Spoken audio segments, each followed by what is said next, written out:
عايزه اقول لكم ان احنا بمجرد ما ندخل الجامع ده احنا هندخل التاريخ. الجامع ده مش بس مشهور انه عمره ما اتحرق ولا غرق، لكن كمان مشهور هو وصاحبه بحاجات كتير تاخد العقل. مبدئيا كده الجامع ده اتبنى سنه 879 على ايد مهندس مسيحي اسمه سعيد بن كاتب الفرغاني.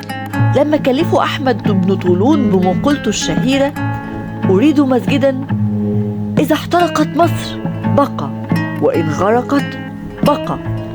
وصدق الحقيقة، فهو أقدم جامع باقي على حالته الأصلية بشكل كامل لحد دلوقتي، وعلى مساحة مش قليلة، على مساحة 6 فدان ونص، وملوش باب ولا 2، ده له 21 باب، غير بقى شبابيك أشكال والوان بتدي الجامع روح فنية في منتهى الجمال.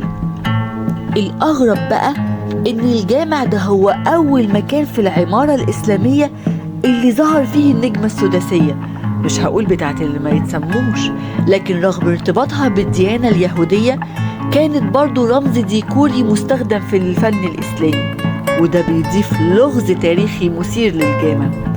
أهلا بيكم في جامع أحمد بن طولون. يا جماعه لو هنلاحظ ان اهم المعالم اللي بتميز الجامع ده هو المناره الحلزونيه، ودي مستوحاه من جامع سمراء الكبير في العراق. التصميم ده نادر جدا في مصر، وده بيخلي الجامع مميز جدا جدا بين باقي الجوامع كلها. الأسطورة بتقول إن أحمد بن طولون صمم المنارة دي علشان الخيل تطلع عليها، لكن أكتر الناس بتشوف إن دي مجرد قصة فلكلورية. على أي حال، المنارة بقت رمز من رموز القاهرة المعروفة.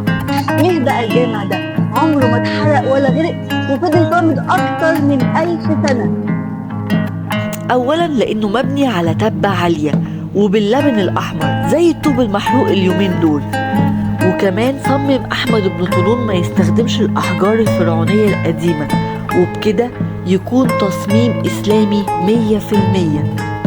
المسجد ده مش بس معماريا رائع، لكنه كمان شاهد على مرحلة تاريخية مهمة، علشان أحمد بن طولون ما كانش حاكم عادي، مش علشان كان مخلف 30 عيل، لا، بس علشان بعد ما تعين والي على مصر من العباسيين قدر في وقت قصير يثبت نفسه ويستقل بمصر، وكمان بنى عاصمة جديدة سماها القطائع اللي ما تبقاش منها غير الجامع ده.